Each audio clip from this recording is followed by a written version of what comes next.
তো আজকে আমরা জানবো আশুরার দিনে আমাদের দেশে যে বেদাতগুলি হয় সেই জিনিসগুলো কি একটু আসেন আমরা দেখি। প্রথমে দেখবো আশুরার দিনে বেদাতগুলি কি কি। এক নাম্বার, তাজিয়া মিছিল করা। এটা বেদাত, এটা শিরক। কারণ ইসলামে এই ধরনের কবর বানাইয়া তাজিয়া মিছিল করার কোনো হুকুম শরীয়তে নাই। দুই নাম্বার, আশুরার দিনে সুরমা টুরমা লাগাইয়া সাজগোজ করে বাইর হয়। তিন নাম্বার, আশুরার দিনকে অনেকে তাদের শিয়ারা ঈদের মতো পালন করে। কিসের মতো পালন করে? ঈদের মতো। চার নাম্বার, আশুরার দিনে তারা পানি পান করে না। কয় ইমাম হোসেন পানি না খাইয়া শহীদ হয়েছে, আমরাও পানি পান করব না। এই যে একটা কুসংস্কার এদের মধ্যে কাজ করে। এরপরে পাঁচ নাম্বার, আশুরার দিনে মাতম করা। মাতম মানে হলো বিলাপ করা বা বুকের মধ্যে কি করা, এমনি থাপড়ানো, যে হায় রে মরে গেছি গারে। বাচ্চা যদি কারো মারা যায়, বিলাপ করা এটা নিষেধ। বাচ্চা মারা গেলে কান্না আসবে, কষ্ট লাগবে, স্বাভাবিক। পাগল হয়ে যাওয়ার মতো মা বাপ, কারণ প্রত্যেক মা বাপ তার সন্তানকে কি করে, ভালোবাসে, এটাই স্বাভাবিক কথা। কিন্তু মরে গেছে বিলাপ আলাপ শুরু করে দেওয়া, এটা ইসলামে কি নাই, জায়েজ নাই। রাসূলুল্লাহ সাল্লাল্লাহু আলাইহি সাল্লামের ছেলে যখন মারা গেল, রাসূল সাল্লাল্লাহু আলাইহি সাল্লাম কান্না করতেছেন। সাহাবায়ে কেরাম বললেন, রাসূল আপনি তো নিষেধ করেছেন যে সন্তান মারা গেলে যেন কেউ না কাঁদে, আপনি তো কান্না করতেছেন। রাসূল বলেন, আমি যেটা করছি এটা রহমত, আমার কান্নার মধ্যে কোনো আওয়াজ নাই। কিন্তু বাচ্চা মারা গেলে অনেকে অনেক আওয়াজ করে, বিলাপ করে, মাটিতে গড়াগড়িও করে, এটা ইসলামে কি নাই, জায়েজ নাই। এরপরে আশুরার দিনে তেল মালিশ করা, মেহেদি লাগানো, এরপরে খানা দানার খুব ধুমধাম আয়োজন, খিচুড়ির আয়োজন করা, নতুন কাপড় পরিধান করা, হায় হোসাইন করে মাতন করা, শরীর থেকে রক্ত জড়ানো, এই সবগুলা কাজ হলো বেদাত, এই সবগুলা কাজ হলো শিরিক। এই কাজগুলোর সাথে আমাদের কোনো সম্পর্ক নেই। রাসূলের সুন্নাহর ব্যাপারে উদাসীন, রাসূলুল্লাহর সুন্নতের ব্যাপারে কোনো কিছুই নাই, তার কাছে কোনো গুরুত্ব নাই। কিন্তু নিজেরে মুসলমান দাবি করে, নিজেরে সুন্নি দাবি করে, নিজেরে জান্নাতি মুসলমানও দাবি করে, এমন মুসলমানও বাংলাদেশে আছে না নাই? গালে দাড়ি নাই, মাথায় টুপি নাই, শরীরে পাঞ্জাবি নাই, নামাজ নাই, রোজা নাই, পর্দা, তার ঘরে পর্দা নাই, তার অর্থনীতি চলে সুদ দিয়া, তার ব্যবসা চলে সুদের ব্যবসা, ঘরের ভিতরে পর্দা নাই, ছেলে মেয়ে নামাজ রোজা কিচ্ছু করে না।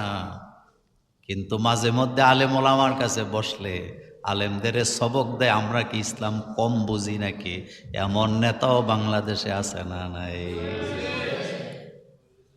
এদেরকে দেখলে লজ্জা লাগে, ইবলিশও মনে মুচে মুচে হাসে। নিজের কাছে ইসলাম নেই, কিন্তু সে দাঁড়ায় বলতেছে আলেমরা নাকি কোরআনের অপব্যাখ্যা করছে। বাংলাদেশে এমন নেতাও আছে যারা সংসদে দাঁড়াইয়া রাম মন্দিরের পক্ষে কড়া বক্তব্য দেয়, আলেম ওলামাদের বিরোধিতা করে। এমন বেয়াদব নেতা বাংলাদেশে আছে না? রাসূলুল্লাহর সাথে যারা বেয়াদবি করে, আল্লাহর নবীকে যারা খারাপ জানে, নবীর দাড়িকে টুপিকে যারা গালি দেয়, রাসূলুল্লাহর চরিত্র নিয়ে যারা বাজে কথা বলে, আল্লাহ রব্বুল আলামিন তাদেরকে কোরআনের ভাষায় তাদের চরিত্রের ব্যাপারে 12টা কথা বলেছেন, 12টা দোষের কথা। উতুল্লিম বাদা যালিকা জানিম বলা হয়েছে। নবীজির সুন্নাহকে যারা অবহেলা করে, নবীকে যারা গালি দেয়, তাদের ব্যাপারে আল্লাহ পাক বলছেন তাদের সবচেয়ে বড় খারাপ পরিচয় হলো তারা যারো সন্তান, তাদের পিতৃ পরিচয়হীন, তাদের কোনো বাবার পরিচয় নেই। রাসূলুল্লাহকে একজন গালি দিলেন, আয়াত নাযিল হলো সূরাতুল কলমের। ওই লোক দৌড়াইয়া মায়ের কাছে গেছে, যায় বললেন, মা, মুহাম্মদ সাল্লাল্লাহু আলাইহি ওয়াসাল্লামের উপরে কোরআন নাযিল হয়েছে, তাকে যারা গালি দেয় তারা নাকি জারজ সন্তান। তা আমি তো মুহাম্মদ সাল্লাল্লাহু আলাইহি ওয়াসাল্লামকে গালি দিছি, মা সত্যি করে বলো তো আমি কি জারজ সন্তান নাকি? মা মাথাটা নিচের দিকে দিয়ে লজ্জা লজ্জা অবস্থায় বলতেছে, বাবা মুহাম্মদ সাল্লাল্লাহু আলাইহি ওয়াসাল্লামের কাছে লাগতে যায়ও না, কারণ মুহাম্মদ সাল্লাল্লাহু আলাইহি ওয়াসাল্লামকে আমরা নবী মানি না ঠিক, কিন্তু সে যা বলে 100% সত্য কথাই বলে। আমার নবীকে যারা গালি দেয়, নবীর সুন্নতকে যারা অপছন্দ করে, তাদের ব্যাপারে আল্লাহ পাক বলছেন 12টা গালি আল্লাহ তাদেরকে দিছে। 1 নম্বরে আল্লাহ পাক বলছেন মাজনুন, তারা হলো পাগল। 2 নাম্বার উম্মাদ। 3 নাম্বার তারা দুষ্ট প্রকৃতির লোক। 4 নাম্বার উতুল্লিম বাদা যালিকা জানিন। আল্লাহ পাক বলছেন তারা হলো জারজ সন্তান।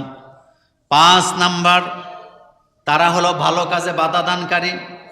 6 নম্বরে আল্লাহ পাক বলছেন তারা সীমা লঙ্ঘনকারী। 7 নম্বরে আল্লাহ পাক বলছেন তারা পাপিষ্ট। 8 নম্বরে আল্লাহ পাক বলছেন তারা মিথ্যাবাদী। 9 নম্বরে আল্লাহ পাক বলছেন তারা চগলখোর।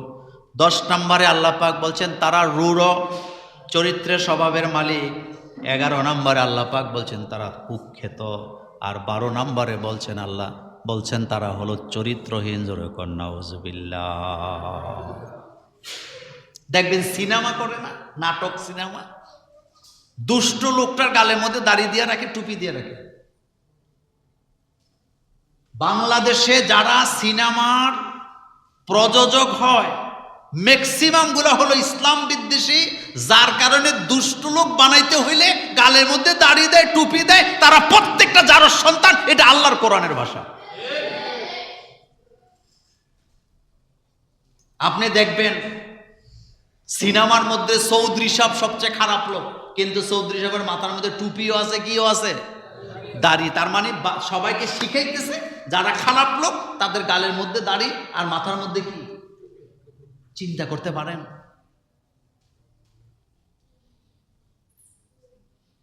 এই জন্য আল্লাহ পাক বলেছেন তাদের ব্যাপারে তারা পাগল, তারা উম্মাদ, তারা দুষ্ট প্রকৃতির লোক,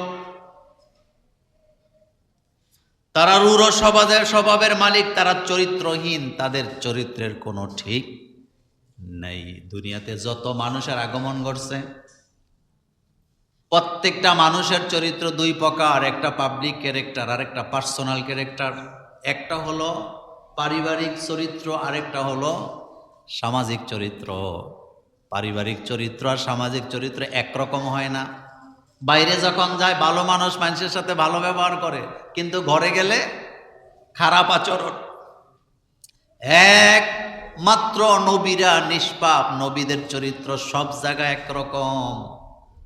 রাসূলুল্লাহর ব্যাপারে রাসূল নিজেই বলেছেন, রাসূলের স্ত্রীদেরকে বলেছেন, ও আমার স্ত্রীরা, দিনের আলোতে রাতের আঁধারে ঘরে বাইরে তোমরা আমার মধ্যে যে চরিত্র দেখতে পাও সবগুলা খুলে খুলে মানুষের মধ্যে বলে দাও। সুবহানাল্লাহ।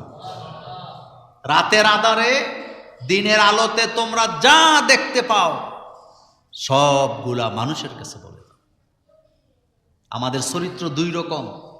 সমাজে যখন যাই, মিছিলে, মিটিংয়ে, মেলে, দরবারে, মাহফিলে যখন যাই, চরিত্র খুব ভালো, ফেরেশতা টাইপের মানুষ, সুন্দর পাঞ্জাবি পরে আছি, কথা কত সুন্দর, কিন্তু ভিতরে আমার একটা চরিত্র আছে। এটা কে জানেন? এটা আল্লাহ জানেন। এই জন্য পৃথিবীর কোনো মুরিদ, আপনি যত মুরিদের খোঁজ খবর নেবেন, যত পীর আছে, বাইরের মানুষকে মুরিদ করাইতে পারে, কিন্তু ঘরের মানুষ তার কাছে মুরিদ হয় না। বিশেষ করে তার স্ত্রী তার কাছে মুরিদ হয় না, কারণ বউ জানে তার চরিত্রটা কেমন, সে কিভাবে ভেটকি দেয়, কিভাবে লাফ মারে, কিভাবে চিল্লানি দেয়। এটা স্ত্রীর কাছে খবর আছে নাকি নাই? খবর আছে। আমার কলেজার ভাইয়েরা, রাসূলুল্লাহ সাল্লাল্লাহু আলাইহি ওয়াসাল্লামের প্রত্যেকটা মেয়েকে মর্যাদা দিতে হবে, একজনকে দিলে হবে না। সবাই জান্নাতি। রাসূলুল্লাহর প্রত্যেক নাতি নাতনিকে মর্যাদা দিতে হবে, তারা সবাই জান্নাতি। রাসূলুল্লাহর আহলে বাইতের লোক, তারা রাসূলুল্লাহর ঘরের লোক। আম্মা জান আয়েশা সিদ্দিকা রাদিয়াল্লাহু তাআলা আনহা থেকে শুরু করে যত স্ত্রীরা রাসূলের আছেন সবাই জান্নাতি। জোরে কোন সুবহানাল্লাহ। সবার মর্যাদা আল্লাহর কাছে। কিন্তু মা আয়েশার ব্যাপারে হাদিসে আসছে,